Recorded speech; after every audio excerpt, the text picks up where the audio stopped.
Now we scan out.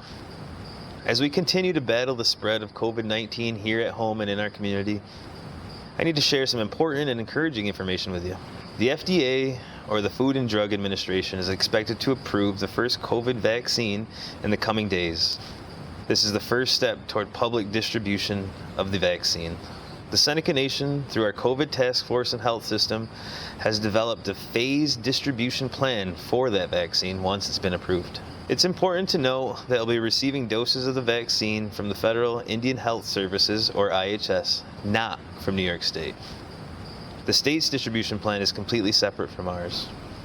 Vaccine distribution from IHS will happen in phases as it becomes available. We do not know the exact dates when we're going to receive our first vaccine shipments. We're anticipating the first shipment should be arriving the week of December 21st, but that's still an unknown. Our distribution plan will also occur in phases. During the first phase, there's going to be a limited supply of vaccines available. Our focus in this initial phase will be our elders, our adults who are deemed to be at higher risk due to underlying medical conditions and other risk factors, frontline healthcare workers and first responders, including health, EMS, Seneca Fire, and our nation marshals. The second phase, when there will be a larger supply of vaccines, will focus on those critical populations who were not vaccinated in the first phase and beginning distribution to our general public, again based on availability. The third and final phase, when we have a sufficient supply for the entire Seneca Nation, we're going to focus vaccine access for everyone within the Seneca Nation. I'm urging everyone to stay strong, stay patient, stay alert while we work through this vaccine distribution process.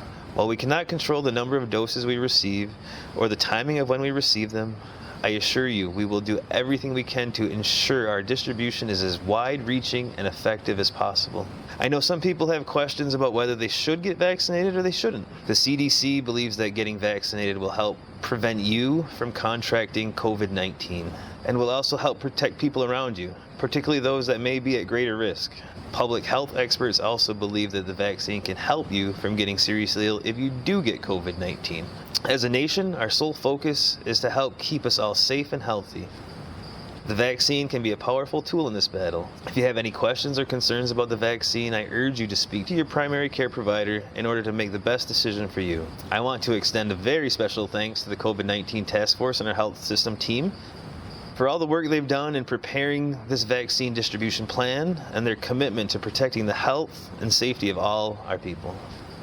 Before I close, I have to acknowledge the passing of one of our community heroes, Mr. Ralph Bowen, who passed away Monday at the age of 98. Ralph was the oldest member of the Seneca Nation and the last surviving World War II veteran from Allegheny. As a veteran, a counselor, a marshal, peacemaker, and surrogate judge, Ralph set an amazing example for all those who knew him. As a friend, a mentor, or even a colleague. As a nation and as a community, we extend our condolences to Mr. Bowen's family. He lived an amazing life. Finally, I want to point out that Seneca Nation's COVID Response Hub has been updated to make it easier for everyone to clearly see and understand our statistics, as well as accessing other important information. Whether you're on a computer, on your phone, you're going to be able to get real-time updated information from the Seneca Nation and our region. You can access the hub from the top of the nation's website, sni.org, or the Seneca Media Facebook page. We're now in the final weeks of 2020. While we prepare for a brighter year ahead, let's continue to stay strong to all the challenges that are out there and in front of us. We can get to the finish line if we stay strong together by keeping apart. Nyawi.